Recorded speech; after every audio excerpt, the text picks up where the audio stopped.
Outer Orange. We are in the month of Halloween, guys! Yay! I love Halloween. So welcome back out of Orange here today. I am in my PJs because PJs are just amazing. But mainly because I had my second COVID shot, so I'm a little out of it today. But I do still want to do something today, and that is talk about deck standards lists. We got some set 3 stuff. We got some really cool decks, and I really wanted to kind of talk to you guys about some of them.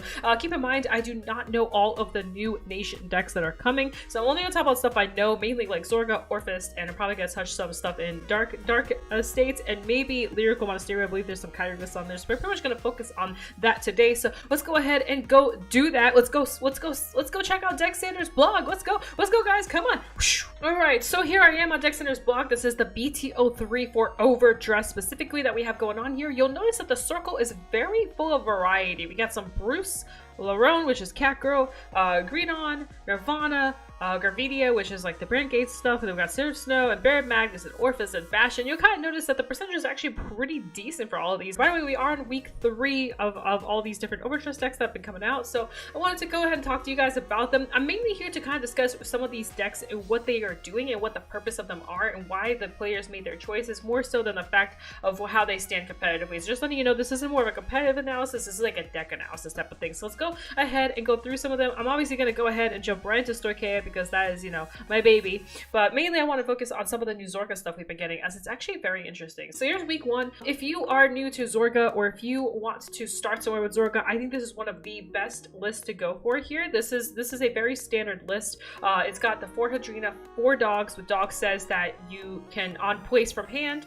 you can search for an order, and if it's not the same name order as the one in your drop zone, then you can go ahead and drop it into your drop zone. Otherwise, you just shuffle and don't do anything. Either way you shuffle, I think shuffling is good, so this is just kind of like a good little mechanic. It also has a secondary skill where you can Soul Blast after you Alchem Magic, and you can return a unit, and also gets 5k, so it becomes a 15k attacker. We also, of course, have Rogue Headhunter, which lets you would not have to waste this Soul Blast, and a Counter Blast, and of course, we have our Condensation and GDR. Very good combination. This combination is still really good. There's still something about this combination that just makes it work so smoothly. You get your extra 10k, and you get your Soul Blast to call a unit, and it gets 5k, and it just still works well. You also can see here that we got some we have Cursed Agony in here. We also have Regurgitation, both of which are actually a lot better in this set, in my opinion, than they were previously, as you can actually set up when you want to use them, whereas before you kind of had to draw into it and hope for the best. With the dog combination here that we have going on, these two are actually not bad cards. I recommend having a Ghost Chase when it comes to Cursed Agony, but that's just personal opinion, as it kind of helps with your cards. But keep in mind, whatever you do with Cursed Agony, you can then pick up with Doggy, which kind of helps. And then if you have the Hadrina where she denies a Soul Blast, then you only Soul Blast once to get a board and then to bring something back to hand. So it's actually pretty nice. You'll notice there's still a Nectar in here, obviously for that late game pressure of the crit. You'll notice that there is no Shark in here, so they don't have the Shark Windcon. Actually, they don't have any, like I guess Windcon, you could say. That Windcon is just like aggroing you pretty much. That's why I say this is kind of like a starting deck. Like you can start here and kind of figure out what you want to do with your Zorga list, because they don't run Shark and they don't run the Butcher. There's like there's 2 Butchers, but there's the grade 3 Butcher that gets power for everything bound. And then there's Shark, which you have Soul Blast and your opponent has to guard 2 cards, which is really good. We consider perfect guards are forcing you to have to drop a card. So here we have kind of a little bit of a change deck. This is not what we just saw. I've actually been talking to a Japanese player that recently, I think they recently won with a Zorga list over on Twitter. He mentioned that a lot of people stopped running Hadrina because they're going for like a more control type of approach, which is pretty much what's going on here. You'll notice that there's no Hadrina at all. The Hadrina is not here. There is no Hadrina. Instead, they're running the Coffin Shooter, which calls himself out. They're running the On Place If You Have No Soul Charge 2 girl, and then they're also running the Shark. You'll notice that their orders are a little bit different as well here. They have 2 and then 3 of the GDR, and then they have 1 of the Recycling, 1 of the Nectar, and 2 Regurgitation going on here. They run extra little draw, so they cut back on a crit, and they're going to the 3 fronts, and they're running Bell just for the extra pressure. I think the only thing out of this entire list that's weird to me is 2 Bell, mainly because you're not binding that fast for Bell to really matter, and they're actually cards that kind of help you with the binding abilities just to reach your stuff a little bit better. But overall, as you see, there is a little bit different stuff going on here. This deck more focuses on when you want to do something and how you want to do it. Like you kind of make your choices when you want it. You can choose to push your opponent. You can choose not to, you can choose to chill, you're kind of controlling what's going on, and then you're doing what your opponent is doing, and then you're based off what your opponent does, you react, if that makes sense. So this is more of a control variant, and actually a lot of Japanese players have been going towards this type of control variant where they just say screw Hadrina, screw the mill, screw all that, I'm gonna play a little different, which is pretty cool. And like I said, this on-play scroll really helps as she makes Hadrina pretty much, if you run her, there's really no reason to run Hadrina, and that's kind of what the approach here is. They also run the crits, I did mention in the last list, but the crit that you put into soul and you give 2k to something, pretty much enabling just a little extra power. It's mainly there for the soul charge, but that's about it. But yeah, not too bad. This is kind of a similar type of approach as we saw already. You double. Now notice they run 4 dogs, their one ran 3, and they're running the butcher, and they're running a ghost chase, and then they're running, pretty much that's about it. The only thing I kind of find weird about this one is the fact that they have one of the soul charging crit, and then they have the regular. They're both pretty much the same. The only difference between these two is the fact that there's a 4k base here, there's a 5k base here. So I think I like the other list a little bit better, aside from the doggy. I would have taken one bell out for the dog. But I do run this little extra beefer, and notice that there's no shark here because their win con, or their a pressure win con, is more focused on this card right here, which gets 5k power for everything bound and stuff like that. So I think it's every order bound. But let's go into a very interesting list here. This is a list that's very unique because this list right here, I don't remember the name of the grade 3 for this, but this is the grade 3 that says on place, you take a normal unit from your drop zone and you play it for free. And you'll notice here instantly right off the bat, you can see this right here. This says Counterblast 4 and you draw 2 cards. But because you play this big card becomes completely free. So pretty much what's going on here is that you keep placing this and keep getting these draw going on between these two, synchronizing back to each other. You'll notice that this is the only order in here. It's the only order. You also notice that the grade 1 and the grade 2 are different. These are the flag bird grade 1 and grade 2. The grade 1 I believe states when wrote upon pop it out, and the grade 2 states when wrote upon pop it out with a soul blast, if I'm not mistaken. So pretty much what's going on here is that you don't use your hand at all, and you just use these wrote upon skills to just pop them out, so that way you use less of your hand, which means that you're savoring hand and you're drawing until everything you need, and then you do whatever you want. Now you'll notice they have the Alina here too, just for the extra Counterblast call card out. You can call the grade 1 out, you can call Kusi out, you know, you can have you can call Mantis out. You kind of have options here. So this is kind of like a rush, but I draw a lot type of deck. It's very different. I would say the only thing I don't like about this deck is well, there's 2 things actually. I don't like the fact that it's 8 crit, it's 7 crit forefront. I just think 8 crit is better in Zorga. But the other thing is the fact, especially against Bruce, just personal opinion, I think the faster you crit people, the faster you increase your chances of winning, but that's just me. The other thing I like about it is the husk.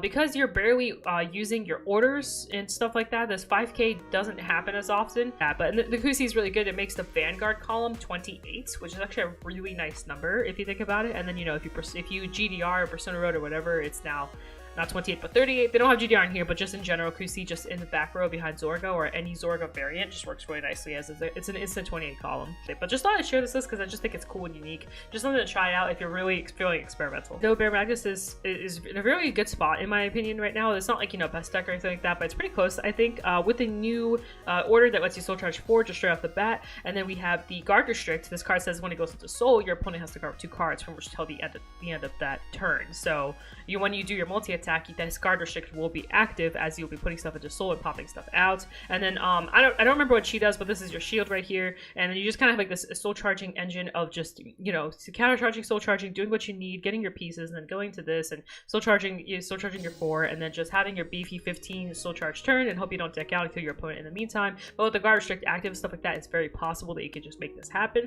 And I just feel like the deck just got a better win con than it already had. It already had like a decent win con, but now when you get to that win con, you have an extra addition to it, which I think is nice. You'll notice in this one they don't run the set 2 grade 2 guy that soul charges, and then the one that like also gives 10k to the Vanguard when he's dropped out of soul and then you soul charge again. So it's kind of strange that they don't run it, but I kind of understand why. They're just going for a different soul charging engine. They just think that this approach is better. That's perfectly fine. Everyone has their like different approaches, but I just want to talk about Bear Magnus as that new card is very strong. It's a very solid card in pretty much any deck, and I just think it's good. You'll notice here that they are not running, this deck isn't running that grade 1 searcher, that grade 1 guard restrict, and I do kind of wonder how often you get that guard restrict to go off, as you know, you don't want to soul charge it. If you do on accident, that sucks. You do have to place it from hand, you know, to get it to activate. You can't like call it out through soul or anything like that, unless you run the other order that lets you do that. But there's really no way to really get it out unless you just happen to draw into it, which is kind of the point. So maybe this guy just decided, screw that, I'm just gonna focus on my 15 soul win con and gotta go from there. And I forgot to bring it up, but obviously the crit soul charging units, but I do want to talk about Orphis, because I think Orphis is actually, it's a deck I've been trying out a lot recently in set 2, and I've been having a lot of fun with it, as I do think the deck actually has a really nice way to just kind of chill and play the game, but also win on top of that. So just like a nice combination. You don't have to think as hard as like a Zorga player, for example, and I'm not trying to say one is better than the other in brains. Just feel like you have a less chance of misplaying, and there's also a little bit less movement going on than if you were to play Zorga, and because of that, it's actually relaxing. Like I play Orphis and I don't feel like I'm like damaging my entire brain trying to figure out how to beat my opponent. In Orphis, it's just a little bit simpler. You play your orders, you get your tokens, you be cautious of your Carablast, Soul Blast, whatever it is you're trying to accomplish. Just be careful what you're doing, and you just kind of go in. You still have to think, but it's just a little easier, I guess is the best way to put it. On the Orphis list, so you'll notice they're running some of the new stuff. This is the grade 2 that restands. I actually really like this grade 2. I've been quote-unquote arguing with some of my locals about this card.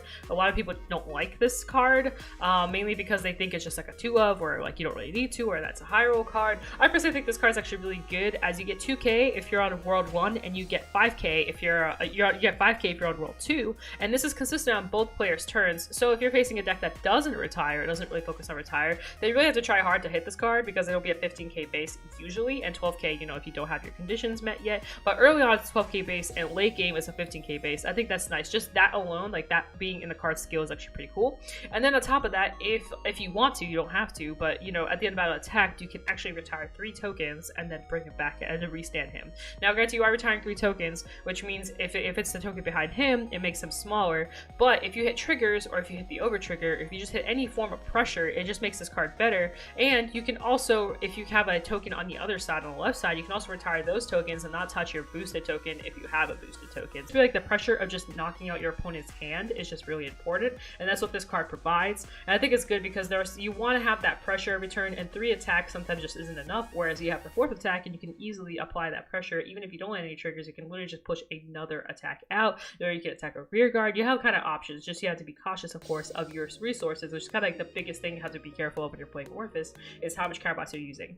You also know that Bone Mine obviously is still in here. Bone Mine is still a great card. It literally gets rid of itself, and it countercharges for you, which is really good against Bruce matchups. That's why the Thunderino is still a really good card, as she also can essentially retire your board, also drawing you a card, also applying a lot of nice power, as she herself adds 15k. Notice here they still run the old order of the Soul Blast draw cards, still a really good order. And then we have the Dark Moon in case you want to go for more aggro play, and then we have the new card which actually gives more power to your tokens, which is really good. And then we have the retire mechanic here. You'll notice they're running draws. I think the draws actually isn't too terrible, as they're trying to get to your pieces as possible. I'm not 100% sure. In set 2 it definitely feels like fronts and crits are better, but you know, I can see draws coming in handy if that's what you want to go for. Maybe if the games last longer and you want to just get to your pieces here faster so you can have a better hand to deal with some stuff, it might be better. I'm not too sure. They'll also run the Fang guy. I think if I remember correctly, what this guy does is that he retires tokens and like does some stuff, but I don't remember exactly like word for word this card does it. So here we have another one. This one runs the old grade 2, the one that lets you retire a token to retire someone else's, and then also runs the new one that lets you retire a token to restand. So you kind of have options here. You'll notice that they're only running 7 orders, and that's not the fact that they're only running 7 orders. They're not running any of the new stuff.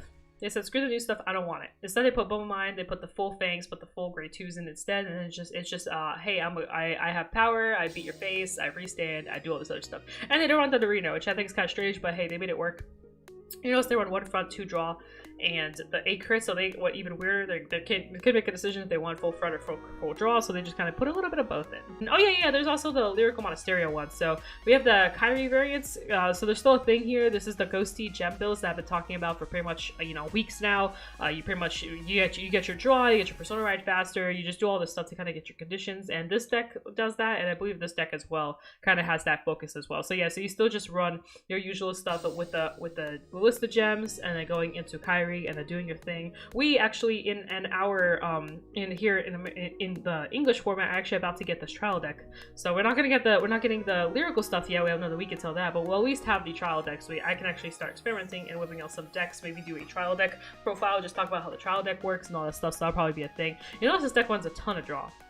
Probably just to get your pieces as much as possible, because Kyrie's pretty piece reliant, so you want to make sure you get to all your stuff so you can do stuff. I do think the draws, this is a little excessive on draw, but hey, if they want to make it work, they can make it work, I guess. I'm not going to stop them. But yeah, overall, these both lists that one are Kyrie oriented with gems, oriented with ghosty lists, so I'm not going to go too deep on it. If you want me to do a deep analysis, I have other videos on that where I analyze the heck out of some of these lists, so you can check that out somewhere. I'll have it up here somewhere. But other than that, guys, that's it for me. That's pretty much all the set 3 knowledge that I currently have, and I kind of want to express those knowledge with the decks that we saw.